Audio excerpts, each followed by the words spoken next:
Here's a situation that comes up every now and again. You're playing 8-ball and you have solids, so you just have the 5-ball and then the 8-ball left, and the 8-ball only goes into that far side pocket.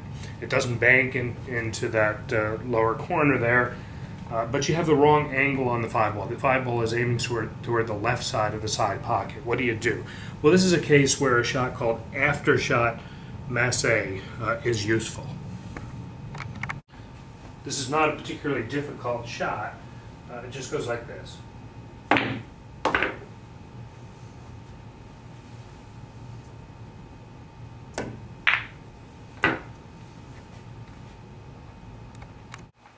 Or here's another situation where the same shot comes into play. You have an easy shot into the corner pocket, but for some reason you don't want the cue ball to go away from the cushion. So you can use the after-shot Masse effect to either stop the cue ball or get the cue ball to go a little bit back toward the cushion. But here's what I see as the most useful or the most common situation for this shot. Everybody knows what to do. Here you're playing 9-ball. The 4-ball here doesn't have a pocket, but it's clear that if you hit a stop shot, that you're going to have a good safety play. Like that. But what if you have a situation where you can't quite do a stop shot on the 4-ball? Like that. If I hit a stop shot on the 4-ball, I'm going to run into the 5, and then I won't have a safety at all. On the other hand, if I hit the 4-ball at an angle so that it misses the 5-ball like that, the cue ball is going to go out like here, and I'm not going to leave it behind the 5-ball. So what you really want to do is kind of an off-angle stop shot.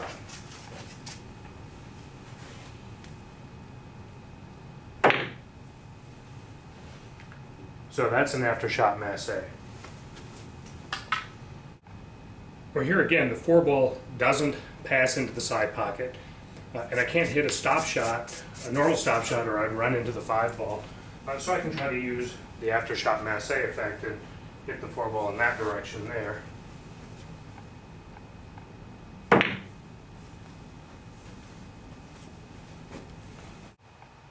One way to practice these is to put a couple marks on the table aiming into the side pocket, and then just keep putting the cue ball and the object ball in the same spots and try to go sometimes to the left, sometimes to the right, sometimes to the left with some follow, to the left with some draw, to the right with some follow, to the right with some draw, and just try it out. These shots are not sensitive to the cloth as much as a normal Masse shot is, because in an after-shot Masse, you're hitting hard enough that the Masse is not really taking effect by the time you strike the object ball. It's taking effect after you strike the object ball. So if you hit this 5-ball and you want to go to the right with some draw, do it like that.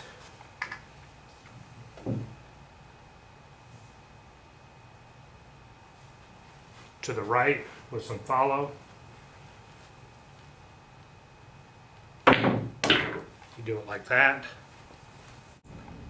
And just to remind you what's the situation with a normal Masse shot or a swerve, if this dot here is the base of the ball and the stick is going to go in this direction, like this, and I'm aiming the stick parallel to this, but I hit it with, say, left side spin and an elevated stick, the stick is actually pointing along here. Because the stick is elevated, the stick will be pointing into the cloth someplace. And let's say the stick is pointing into the cloth right to here. That is, if there was a laser that went right through the ball and where the stick was pointing to the cloth, it would end up here. What that means is that this line is going to be the final direction of the cue ball. So if you hit a Masse shot like that, it's going to move along the cloth like this and then end up going in a line that is parallel to that. hit it hard, it's going to go a long way and then turn. Hit it soft, it's going to turn right away. So to get a ball to go backwards with a Massé shot, like some of the trick shots that you see, you need a pretty vertical cue, and you actually need to aim to there, because then the final direction is going to be parallel to that, and you hit it a little bit hard and it'll go like that.